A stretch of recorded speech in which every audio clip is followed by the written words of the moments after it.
are based on the specific points of our face. We have the bulb of the brow, which should be anywhere between here and here. You can base that on client preference. I usually persuade the client to go with their natural hair growth pattern or slightly in front of that mark. The tail of the brow, I always measure from the Cupid's bow because our noses can be very unsymmetrical. So I go from the top of the Cupid's bow. So we go from here to the tail on both sides. The arch should go right past the edge of the pupil, which is the colored, or the iris, which is the colored part of the eye. I'm an artist, not a scientist. Don't look at me like that. So we go right through the 5 on both sides. Then we find the symmetrical spot from the base. We mark that. We mark the width of the brows right here. Then we do the arches. To do the top of the brows, you mark from the head of the brow through the arch.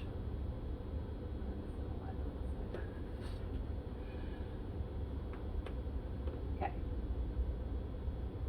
So then the tail, we just go from, so you can go from the end of the brow through, and you pick the same number on both sides. So we're going through the 4, boom,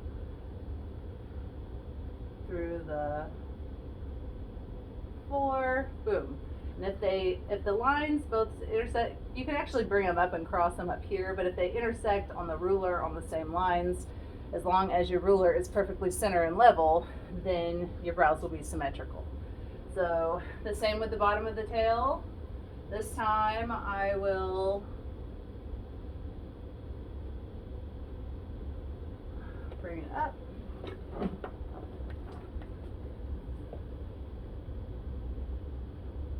Okay, it didn't work.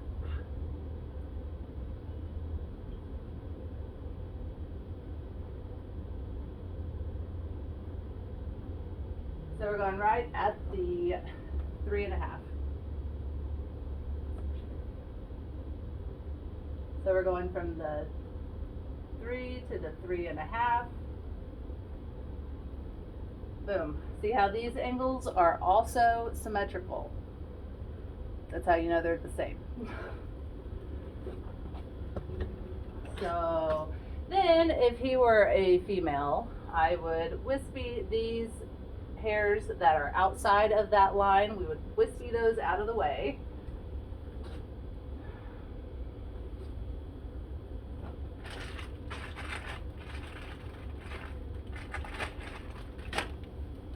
Or the nitrile gloves. So I'm going to erase all these extra marks because they can be very confusing to the client.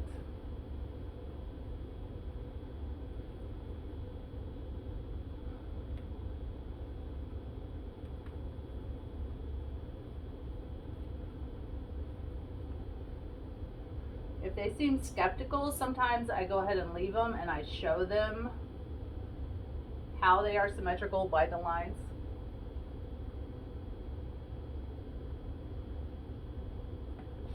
Or if they just seem like they have trust issues. I mean, it takes one to know one. Okay, I'm done with the sticker. Yeah, so another way to check for symmetry, well, so before you take the sticker off, it's fine. So you can check for symmetry by measuring the different points, like at the 3 here, you measure the width, measure at the 3 here, they're the same. Measure at the 6.5, they're the same. Here, get the blood. This way. They're the same. And then we know we have perfect symmetry. So that's another way to double check. So then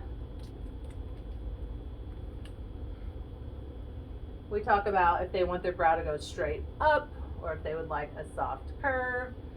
I do that before I remove the sticker. I can just reflect the angles too though.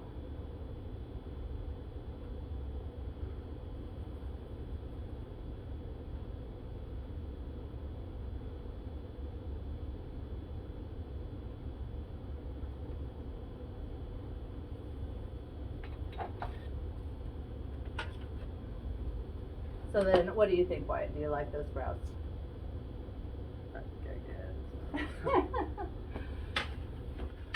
So it's a little bit more difficult to see the shape we've drawn because his hair and his tails is pretty thick. But so then we can even draw the brows in. I'll calm down. Wyatt is very confident in his masculinity. It's fine.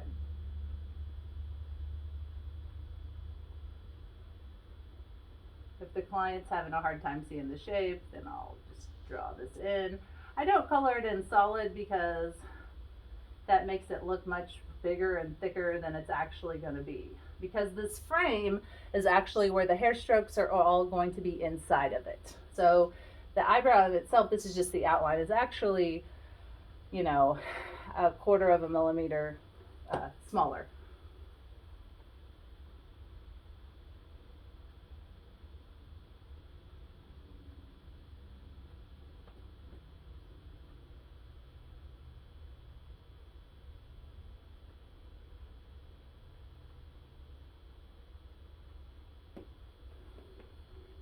Ah.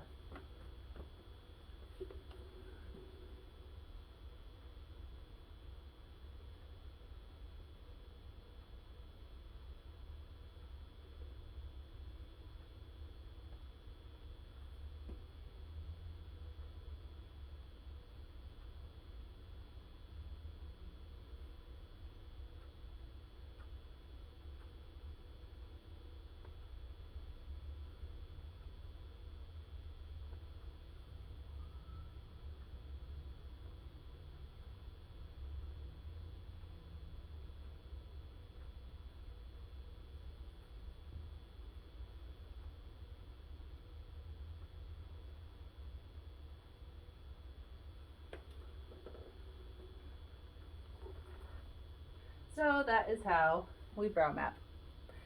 Then we get the client's approval for the shape and we go from there. So Wyatt, this is a male shaped eyebrow. Female brows are thinner and smaller. They are.